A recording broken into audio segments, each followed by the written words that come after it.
So what are my current thoughts on deloads? Hey everybody, it's Jason Blaha here. Thought I would sit down and do another video for you guys and gals. Let me get a sip of my water first.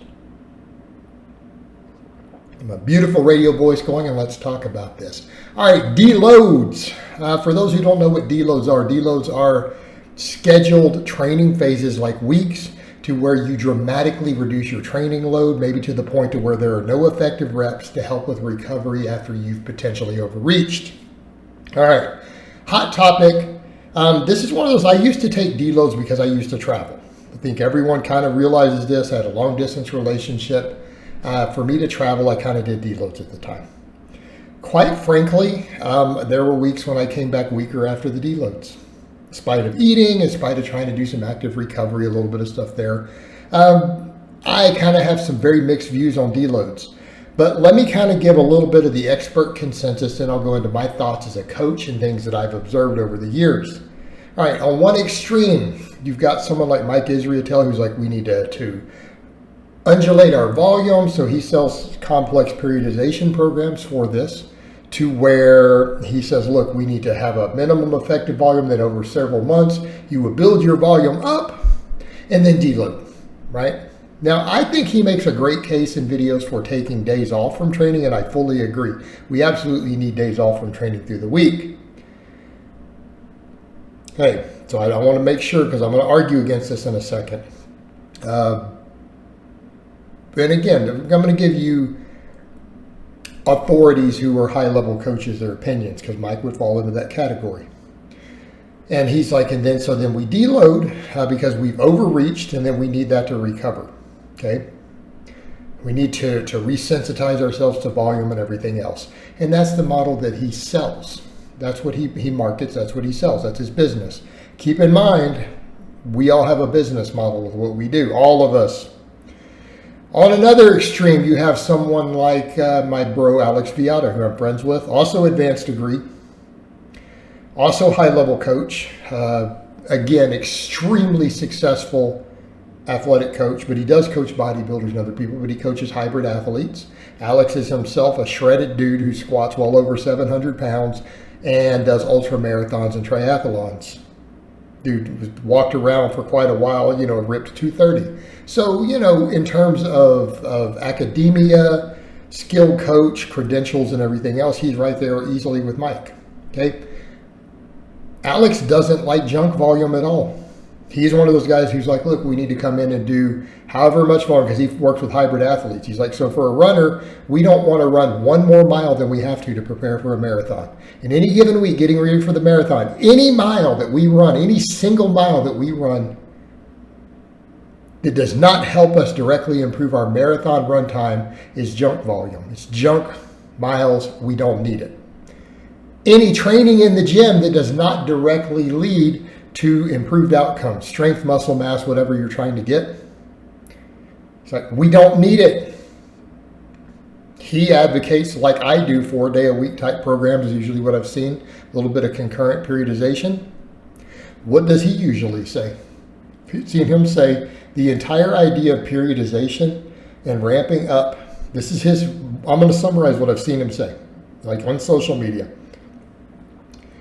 Running advanced periodization schemes to where you build up to where you intentionally overreach just to take a deload is counterproductive. He's like, it's useless. It's a waste of time. You will probably make slightly less gains from it.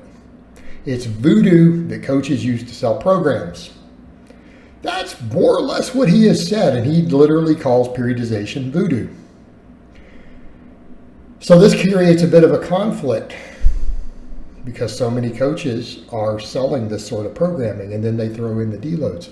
There's been data showing, though, that even deloads don't work that well.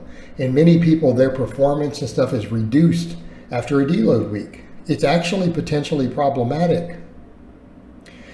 So therein lay the problem. It's and hopefully people realize this, because so many programs, I see people with the 5-through, I deload every 4th week. Well, maybe your recovery is not on point. Maybe your stress management isn't on point. And if you're saying I have to deload every 4th week, or let's say they're running it and they're doing every 2nd cycle, you'll see guys who do that. Every 7th week is a deload, or 8th week, or whatever it is with that. If you're having to do that, then you need to cut your volumes back. I'm going to be honest. If you can't get your stress management on point to where you can train 4 days a week,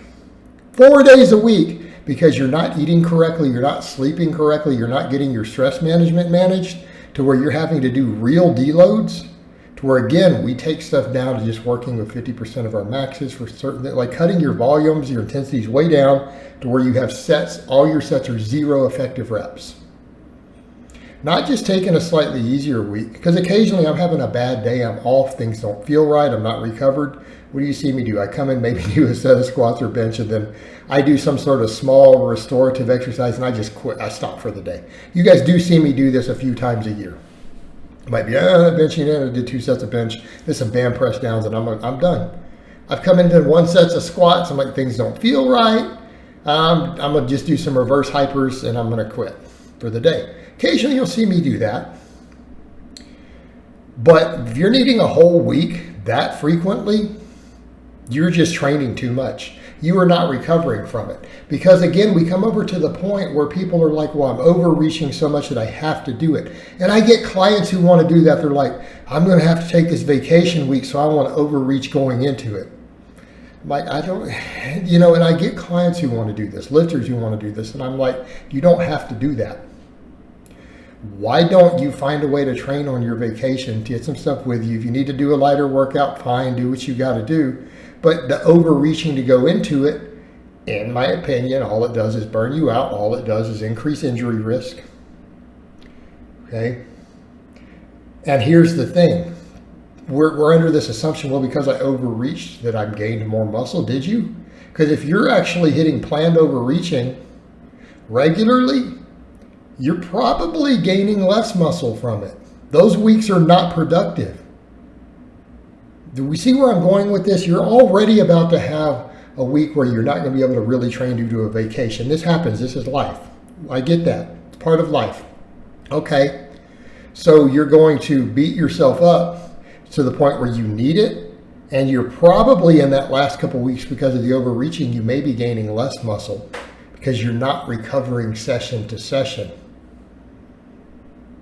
I don't think this is a wise approach. The longer I coach, the more I see this as a potential negative.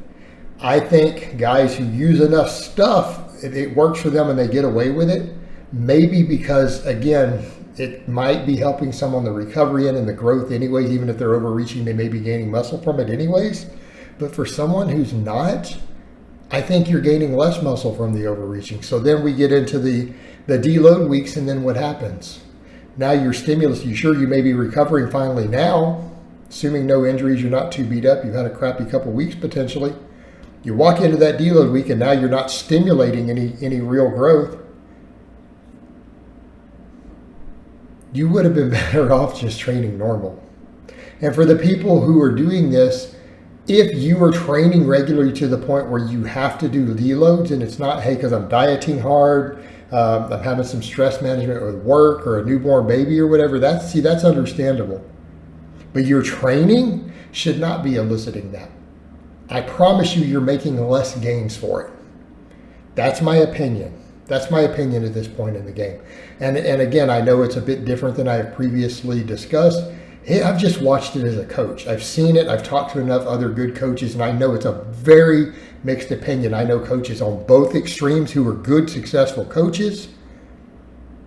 So I'm not saying either one is right or wrong. It's purely a matter of when I observe it and see all of it, it does make more sense to me to just train normal, stay within your recovery, train hard. I'm not telling people not to train hard, believe me. Train hard, but stay within your ability to recover on a session-to-session and week-to-week basis, and don't bother to deload, because you're not gaining muscle on the deload weeks. You're not. All right, guys, but that's really all I have to say on that today. I hope it's been informative.